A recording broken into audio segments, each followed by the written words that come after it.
plutôt que de dire n'importe quoi, réfléchissez à ce qui va se passer dans 15 jours ou 3 semaines. Vous nous refaites le coup des prédictions apocalyptiques de Pasteur, celles de Neil Ferguson, certes sur lesquelles vous nous avez annoncé les 500 000 morts. Et nous, on travaille, plutôt que de dire n'importe quoi, comme ce que vous dites en permanence. Monsieur, ne vous jetez pas d'anathème. Il a dit tout l'été que c'était terminé. Il a dit tout l'été que c'était terminé, que la seconde vague, c'était de la pure fiction. Je l'ai eu face à moi. Et maintenant, il dit qu'il va y avoir un plateau, alors que c'est ce que je dis depuis un mois. Donc vous dites n'importe quoi, et vous osez venir en plus brasser du vent. Il n'y a pas de fond, c'est insupportable. Je vous ai dit depuis le début, si vous ne supportez plus, alors à ce moment-là, vous n'avez peut-être plus besoin d'être en société, mais si nous sommes encore en capacité de nous écouter, je vais vous donner le point. Je vous ai dit depuis le début que vous vous étiez trompé.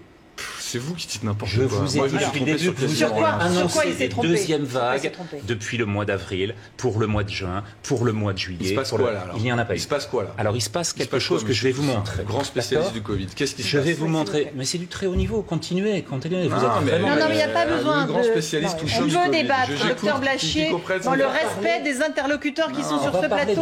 Pas besoin de jeter des anathèmes et des noms d'oiseaux. On va parler de définition, d'accord ? Ça, c'est une vague, d'accord ? Vous reconnaissez là les données de Santé publique France sur les décès hospitaliers et les moyennes qui sont celles de chacune des semaines. Ça, ce serait une deuxième vague que vous nous avez annoncée à chaque fois depuis le début. C'est la même. C'est tellement nul. S'il vous plaît, docteur Blachier. Non, mais c'est la même. Vous pouvez utiliser d'autres mots, peut-être. Dire que c'est faux. Ça, c'est une deuxième vague. Ça changerait. Maintenant, vous allez voir. Qu'est-ce que vous voulez que je dise de ça ? Vous allez voir ce qui se passe en ce moment. D'accord ? Ça, ce sont les données de Santé publique France avec 32 décès hier. Expliquez-moi la différence entre une deuxième vague que vous nous avez annoncée depuis 6 mois et la réalité. La réalité n'a rien à voir et vous avez transformé votre discours pour dire que maintenant nous serions sur un plateau. N'importe quoi. C'est ce qu'on est en train de vivre et vous nous dites, je vous l'ai prédit depuis le début.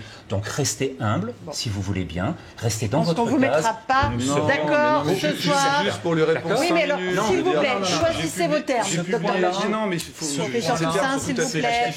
On va ramener un tout petit peu de calme sur le plateau et de sérénité, docteur Blachier. La description d'une seconde vague limitée comme ça en plateau, je l'ai publiée au mois d'août. Je veux dire, je l'ai annoncé face à ce monsieur qui disait que c'était de la folie, qu'il n'y avait rien, que c'était une invention, qu'il n'y avait pas de reprise d'épidémie. Alors on m'a dit, ah mais non, mais parce qu'une vague, c'est quand ça monte aussi haut. Ben oui, ça s'appelle. Ah bah bravo, ça c'est de l'argumentaire, franchement. Ça vole un peu trop bas pour moi. Franchement. Moi, je me mets au niveau de mon interlocuteur. Soit on arrête le débat là, il y en a un ou deux qui respecte pas ces non, mais je vous le dis, arguments-là. ça suffit maintenant de dire. On n'est pas dans une cour de récré maintenant. Il y a des centaines de millions de Français qui n'en peuvent plus de ces dissensions entre les scientifiques à qui on dit tout et n'importe quoi tous les jours. Je vous assure qu'il y en a ras-le-bol. Moi, je ne dis pas n'importe quoi.